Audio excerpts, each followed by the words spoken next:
Assalamu alaikum wa rahmatullahi wa barakatuh. Alhamdulillahi rabbil alamin. Toute la louange soit rendue à l'éternel Allah, Seigneur des mondes, qui de par sa grâce et de son infinie bonté nous a accordé cet autre jour. Alhamdulillah.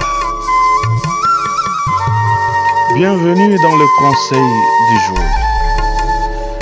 Dans la vie, nous traversons tous des épreuves, une douleur, une perte, une difficulté financière, un cœur brisé, un avenir incertain, et souvent on se demande pourquoi moi, ou encore comment vais-je m'en sortir.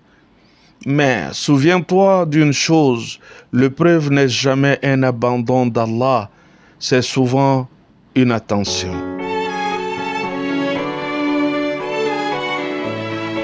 Dans le Coran, Allah le Tout-Puissant nous dit, très certainement, nous vous soumettrons à l'épreuve par un peu de peur, de faim et de perte de biens, des personnes et des fruits. Fais la bonne annonce aux endurants. Sourate 2, verset 155. L'homme est éprouvé selon la force de sa foi. Plus celle-ci est solide, plus intense est l'épreuve. Plus faible elle est, moins dure sera l'épreuve qu'elle entraîne. Le serviteur ne cessera à être éprouvé jusqu'à ce qu'il marche sur terre sans aucun péché, a dit notre bien-aimé prophète Muhammad sallallahu alayhi wa sallam. L'épreuve, c'est la loi de la vie.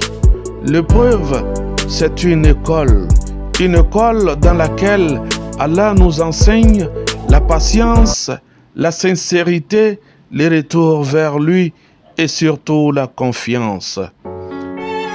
Alors, comment s'en sortir?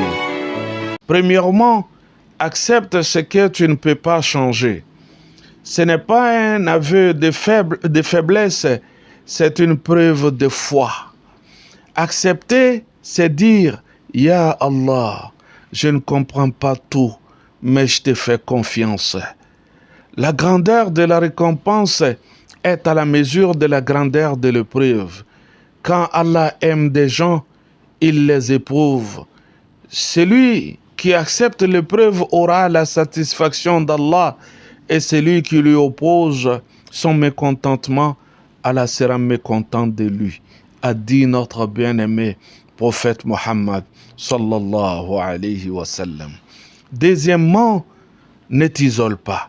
Même notre bien-aimé prophète Muhammad sallallahu alayhi wa sallam, le meilleur des hommes, avait besoin d'amis, de soutien, de réconfort. Parle, prie, entoure-toi de bonnes personnes. Troisièmement, fais de l'épreuve une occasion de te rapprocher d'Allah. Augmente tes invocations, même si elles ne sont que des soupirs. Lève les mains, même si les mots te manquent. Allah comprend même ce que ton cœur n'arrive pas à formuler. 4. Garde espoir toujours. Le prophète Muhammad sallallahu alayhi wa sallam nous a enseigné que celui qui place sa confiance en Allah, il lui suffit. Et il a promis, après la difficulté vient la facilité. Sourate Al-Inshirah. Tu n'es pas seul. Même si tu te sens au fond du puits, rappelle-toi que Yusuf alayhi salam en est sorti pour devenir roi. Même si tu te sens abandonné, rappelle-toi que Maryam alayhi salam a été honorée après sa solitude. Même si tu te sens brisé, Allah est le réparateur. Peut-être que l'épreuve ne te détruit pas, elle te révèle. Elle te rapproche de celui qui ne t'abandonnera jamais. Alors, tiens bon, sois patient, pleure si tu dois pleurer, mais relève-toi avec confiance. L'aube vient toujours après la nuit. Puisse Allah apaiser ton cœur, qu'il te donne la force dans la tempête et qu'il t'ouvre une porte là où tu ne voyais que des murs. Allahumma amin. C'était le conseil du jour. Si ce message t'a touché, partage-le à ton tour. Peut-être qu'il te soulagera ou qu'il soulagera, n'est-ce pas, un cœur. À très prochainement pour un autre numéro de conseil du jour.